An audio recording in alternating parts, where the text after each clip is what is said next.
Tired of self-help gurus who only talk about manifesting? Today, we're going straight to the root of everything. Imagine this. You've put in the effort, the time, and the energy, but success remains elusive. You feel like you're one step away, but something is constantly holding you back. What if I told you that this limitation isn't external, but has been sewn into your very character?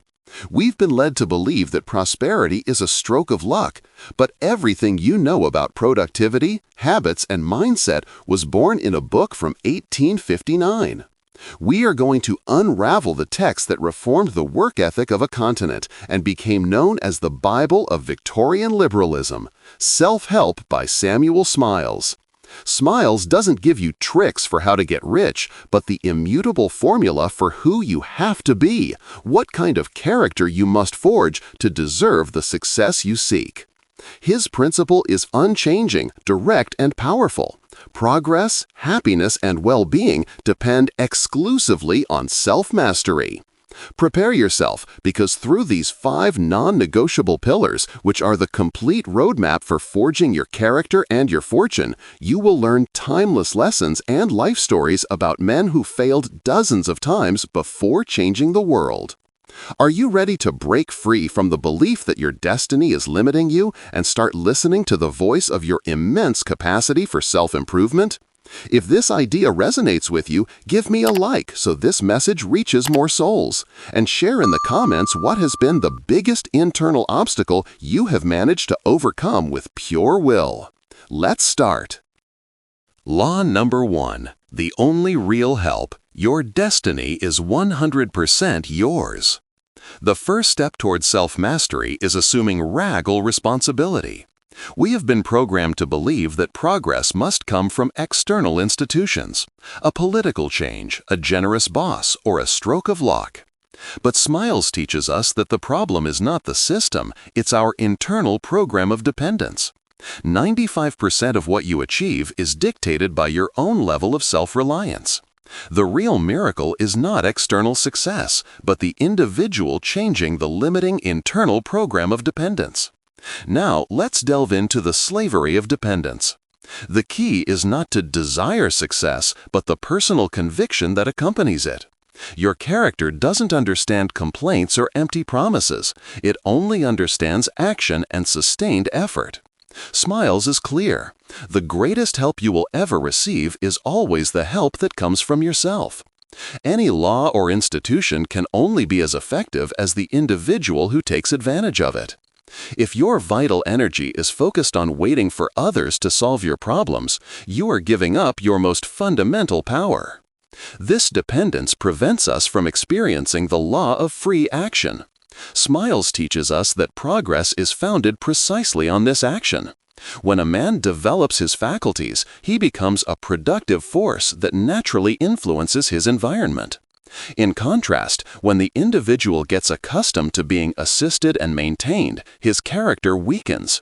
You cannot be strong and free while leaning on external crutches. This is the fundamental difference between being an active citizen who contributes to social welfare and being a mere passive consumer of the charity of others. For Smiles, life demands an immutable duty. You must understand that, while you rest, the inertia of your habits continue to sow and reap. Therefore, any information of idleness, limitation, or dependency that enters your mind instantly becomes an order that your life is forced to execute. The mastery of self-help is a 24/7 practice. The simple fact of not acting is already a decision that reinforces dependence. Your duty is to maintain constant vigilance over your will and your actions. And this principle is proven in the power of self-effort. Smiles, throughout his work, is emphatic.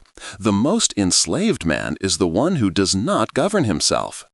The author showed us the life of man like the engineer George Stephenson, who rose from humble origins thanks to his self-taught effort and independent action, without waiting for favors from destiny or the state. His life proved that the free and independent action of the individual is the only force for real progress. The life of Michael Faraday is the ultimate proof of the principle of self-cultivation and individual responsibility championed by Smiles. From humble origins, Faraday began as a bookbinder's apprentice. Instead of limiting himself to his trade, he used the time others wasted to devour the science books that arrived at his workshop. This self-taught passion and his immense diligence allowed him to attend scientific lectures and finally earn a place in the scientific elite. Faraday demonstrated that true growth does not come from institutions, but from the personal will to educate oneself. It was his own methodical initiative that transformed him into one of the most influential scientists in history, laying the foundations for modern electricity. Consider the law of social progress. Smiles concludes that the progress of a nation is never the result of mere legislation, but the sum total of the industry, uprightness, and energy of its citizens. If you seek an improvement in your environment or in your country, the only effective way to achieve it is by becoming a stronger, more productive, and more principled person. The deepest social change begins with you, the moment you make the decision to be responsible for your own life. To understand it easily, imagine your life as the fertile field. If you hand it seeds of dependency, it sows them. If, on the other hand, you hand it seeds of radical responsibility, my effort is my only guarantee, it executes that too. The first act of conscious mastery is to take total responsibility, because that is where your power resides. Law number 2. The immutable capital, character versus talent. Now that you have assumed total responsibility for your destiny, it is time to build the foundations of your success with our second law. Smiles insists on an uncomfortable truth. Character is your only crisis-proof wealth, and it is far more valuable than any innate skill or university degree. The thesis is simple: talent without integrity is unstable. What good is brilliant ingenuity if you lack the moral discipline to be honest in your dealings, maintain a commitment, or resist the temptation of laziness? Skill can make you money fast, but only character will allow you to keep it and multiply it with honor. A person's true value is not measured by their external successes, but by their moral discipline over skill. Character is what allows you to resist adversity, make ethical decisions, and keep your word. If you neglect your integrity, no capacity in the world can sustain your success. This is the discipline of honor. Smiles reminds us that an honest and steady man, even if humble, has superior moral capital to a brilliant but vicious man. This principle is the soul of lasting success. The author highlighted that the men who built industrial empires or great inventions did so based on an unshakable work ethic. Character manifests in the prompt and honest fulfillment of duty, even in the smallest tasks. Every time you make the decision to do a job meticulously or to be truthful when it's easier to lie, you are investing in your immutable capital. Think about the value of unconditional trust. Trust is not bought with money or titles. It is earned by the constant repetition of acts of integrity. Character thus becomes your greatest asset in business and in life, because people will prefer to invest their money, their time, and their faith in a person of proven rectitude rather than in an unpredictable genius. Your reputation, built on integrity, will open doors that talent alone cannot force, becoming a compound effect that multiplies your value. Smiles reinforces this law as an ethics over ingenuity with the story of Sir Richard Arkwright. Arkwright began his life as a humble barber with no resources or formal education. However, he possessed unshakable energy, perseverance, and initiative.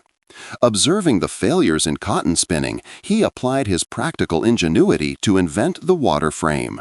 His true capital was not wealth, but the entrepreneurial character and the discipline to seize opportunity, transforming himself from a simple artisan into a fundamental figure of the English Industrial Revolution. This law is a clear command. The first act of mastery is to recognize that your character is the only wealth no one can take from you.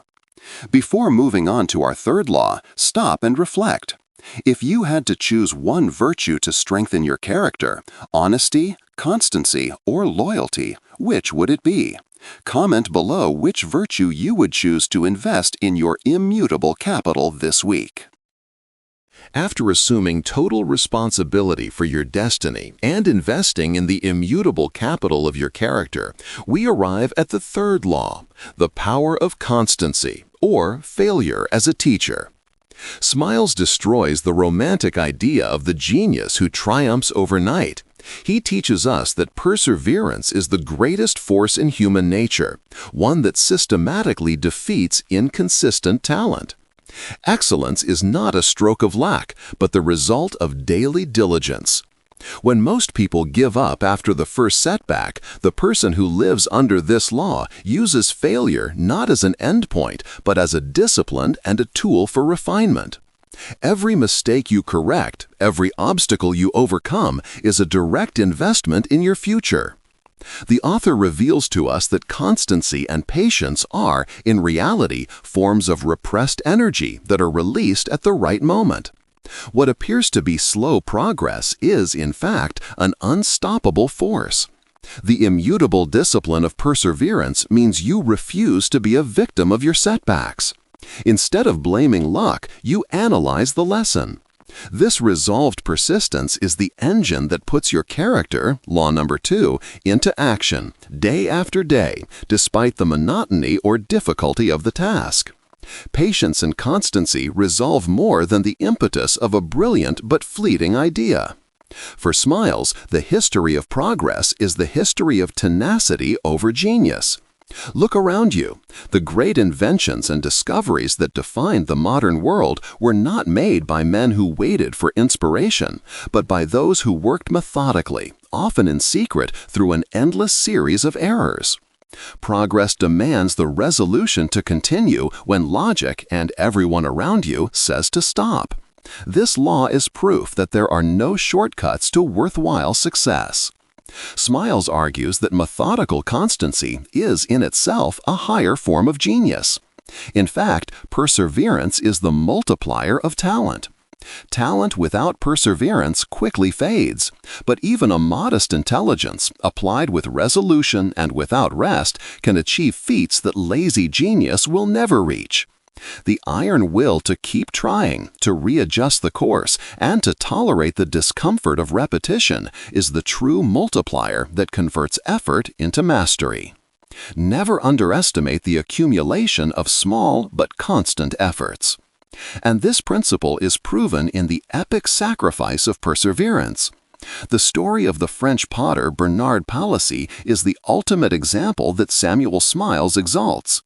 Obsessed for 16 long years with recreating a fine ceramic enamel, Palissy faced misery and mockery. The climax of his struggle came when he was forced to destroy and burn his own furniture and the carpentry of his house to feed the kilns in a last desperate attempt. This act, which many saw as madness, demonstrated an unshakable faith in his purpose. Finally, this sacrificial perseverance was rewarded. The enamel fused correctly, securing his success and leaving a timeless legacy of how stubborn constancy triumphs over adversity. Before moving on to our fourth law, stop and reflect. What important goal have you abandoned in the last 6 months? Comment below which failure you are willing to resume this week applying the rule of constancy. Law number 4, industry and time management.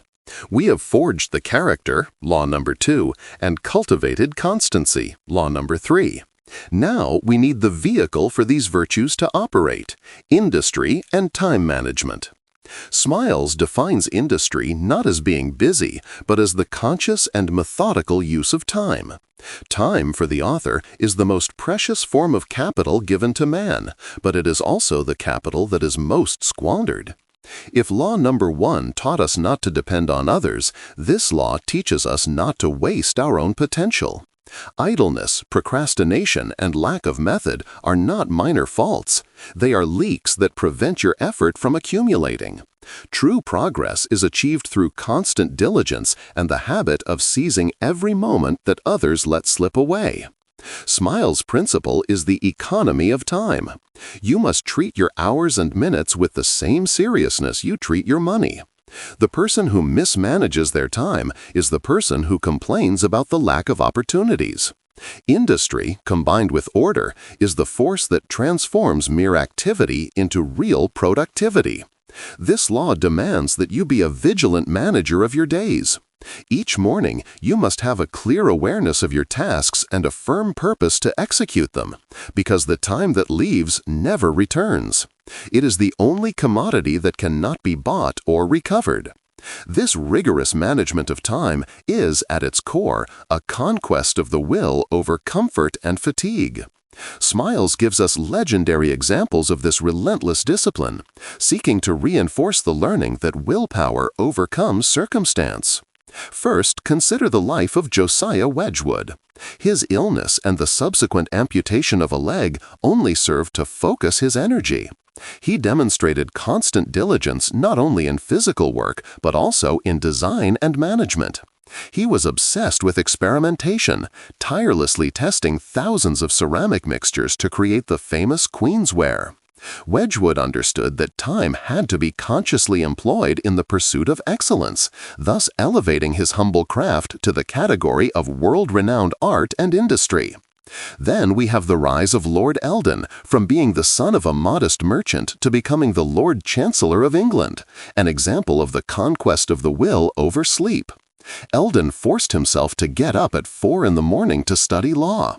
In an act of pure will against fatigue, he tied a wet towel around his head to prevent himself from falling asleep and ensure that every hour was used with maximum concentration. His success was not a stroke of genius, but the relentless accumulation of days and nights dedicated to rigorous application. These men teach us that intellectual and material progress is built brick, by seizing every piece of time. There is no excuse that justifies the waste of this inestimable capital. Before moving on to our last law, stop and reflect. Identify a moment of your day that you typically waste: commuting, waiting, social media. Comment below that moment and the productive self-cultivation activity you will assign to it this week, applying the economy of time. Law number 5. The correct use of money and saving. We have arrived at the law that secures your physical independence. Law number 5 is about the correct use of money and saving. Smiles defines saving not as an act of greed, but as a virtue of foresight and a sign of self-control. After all, it's useless to have a firm character, law number 2, and great constancy, law number 3, if you lack the material base to resist a crisis or seize an opportunity. Money, in this context, is not the end, but the tangible proof that you have applied diligence and discipline to your personal affairs. This law is simple. The man who spends all he earns is a slave. The man who saves a part is his own master. For Smiles, the main function of saving is to forge independence. When a person has a reserve, however small, they stop being at the mercy of the whims of fate, the boss, or the market. The discipline that saving requires is the same discipline of the will that we have been building. Every time you decide to defer an immediate gratification for future security, you are reaffirming your mastery over yourself. The methodical accumulation, even of small sums, is what builds the capital of character that gives you the courage and freedom to make decisions. Smiles warns that the vice of spending is the silent enemy of progress. The man who surrenders to unnecessary luxuries and ostentatious consumption is, in reality, investing in his own slavery. Frivolity in spending is a symptom of a lack of respect for the time and work that generated that money. The author emphasizes that the way a man manages his money is a direct revelation of his character. The person who is disorganized in their finances is generally disorganized in all aspects of their life. Therefore, the correct use of money is an extension of your personal ethics. Beyond security, saving is the multiplier of opportunities. Opportunities, according to Smiles, rarely wait for you to be ready. It is your economic foresight that allows you to act quickly. Starting a business, moving to a better city, or investing in your own education. The modest capital you have accumulated with discipline is what turns a good idea into a reality, while the person without reserves must let the opportunity pass due to lack of means. Therefore, your financial management is what gives you the power to convert possibility into fortune. And this principle is proven in the stability of foresight. The example of Benjamin Franklin personifies the law of saving. Franklin, a humble, self-made polymath, established his financial independence from an early age through inflexible discipline and meticulous management of his income. His writings consistently promoted frugality and industry as the foundations of prosperity. Franklin demonstrated that saving is not an end in itself, but the tool that ensures personal freedom. By avoiding debt and accumulating modest capital, he freed himself from the need to work under the control of others, allowing him to dedicate his time to science, philosophy, and public service. His story underscores the central message of the law: today's thrift is tomorrow's freedom. We have covered the 5 immutable laws of Samuel Smiles: responsibility, character, constancy, industry, and saving. Stop now and look at your bank account or your expense register. Do they reflect the strong character you have just built? Comment the phrase, "My saving is my freedom," below if you are ready to make financial discipline the proof of your self-mastery. We have covered the 5 immutable laws of Samuel Smiles. We have traveled from radical responsibility, law number 1, that makes you the owner of your destiny, to saving, law number 5, that ensures your freedom. The final message is simple and powerful. Prosperity is not a stroke of luck. It is the logical harvest of a well-forged character. Your success is not being held back by fortune or the system, but by the leaks of your own idleness and dependency. My challenge to you is not to believe a single word of what Smiles says. My challenge is for you to prove it. For the next 7 days, focus on rigorously applying just one virtue we've discussed, be it constancy in a monotonous task, industry in utilizing downtime, or saving on an unnecessary purchase, and observe the injection of power and dignity you will feel. Don't wait for success to convince you to change your character. Create success with your character. If you wish to delve deeper into any of these laws, let me know in the comments. Thank you for investing the time in yourself and for taking on the noble burden of your own destiny. If you know someone who needs to hear that true power lies in self-effort, share this video. Give it a like and subscribe so we can continue cultivating the ethic of work and self-reliance together. Remember, self-help and heaven will help you. Until next time.